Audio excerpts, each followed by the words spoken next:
traveling through the libraries of Europe and cataloging and reading these manuscripts, some of which had simply not been opened for decades or in some cases centuries. You could say that he made this material accessible to the Western world. As Hitler's Third Reich spread terror throughout Europe, Jews found themselves at a loss to understand the persecution, torture, and mass murder endured by their people. Kabbalah's assertion that evil deeds throw the universe out of balance was tragically underscored by the Holocaust. With over 6 million Jews killed, the world wrote one of its darkest chapters between 1933 and 1945. Yet most Kabbalists were also hopeful that the planet could be healed. At times of crisis, at times of suffering, when people are trying to satisfy their own need for order and meaning and fulfillment, mysticism can provide some of the answer to that.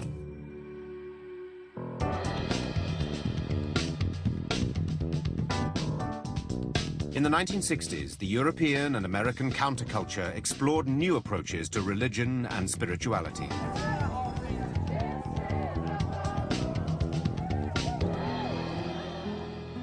One of the seekers after truth was Philip Berg, a rabbi from New York. In the late 1960s, he went to Israel, where he delved into Kabbalah's teachings. Berg soon devoted all his time to studying the ancient rite. His objective was to share Kabbalah with everyone.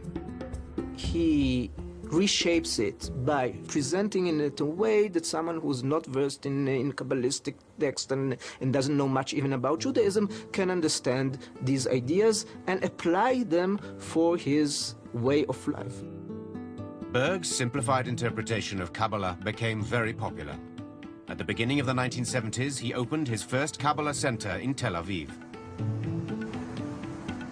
During the 1980s, Philip Berg and his family constructed a Kabbalah empire based in Los Angeles. Today, what's known as the Kabbalah Center has several million adherents and operates branches in nearly 100 cities, making it the largest Kabbalistic organization in the world. At the headquarters in LA, Kabbalah has attracted the attention of celebrities seeking a spiritual dimension to their lives.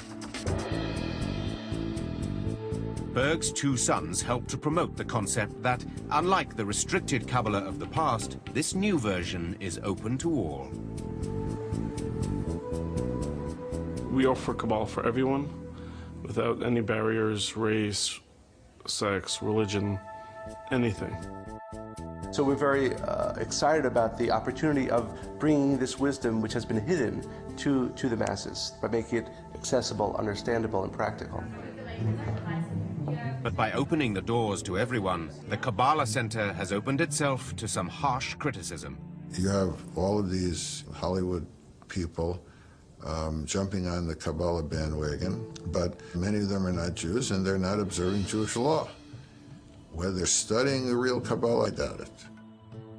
They tend to say, here's a sacred name, here's a sacred practice, that will bequeath to you some Kabbalistic power. The Kabbalah Center emphasizes the need to practice ancient rituals, such as meditating on the 72 names of God, and making pilgrimages to Kabbalistic sites in Israel, as Madonna did in 2004. A pop star called Madonna adopting Kabbalah, I think this is, in a nutshell, this is postmodern cult spirituality for you. It's really a match made in heaven between Kabbalah Center and Madonna. Wearing religious objects is also popular, such as tying a red string around the wrist to ward off evil influences. The practical Kabbalah, the world of amulets as it is today, is an aspect that they can touch, that they can read, that they can feel, that's physical.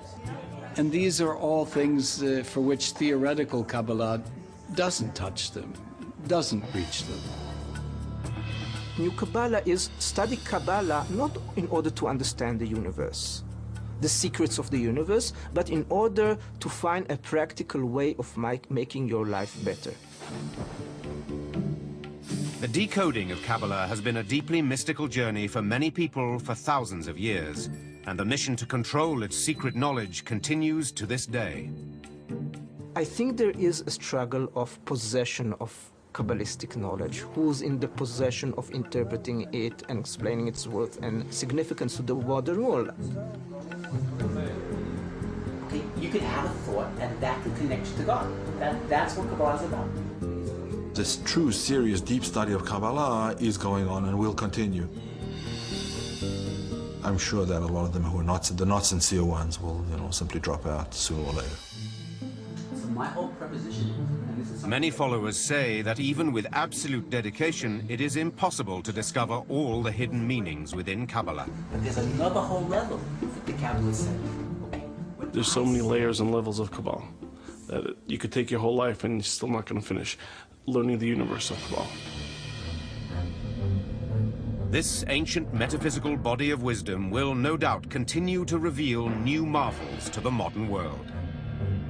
People search for new techniques and means and paths to make their lives spiritual. So I think as long as there will be humanity, there will be mysticism. It's something very ancient and something very immediate and contemporary at the same time. And I think that's what makes Kabbalah so intriguing, is that it's both new and ancient. There's questioning, why are we here in the world? There's questioning about the nature of God. And Kabbalah does promote and try to answer those questions.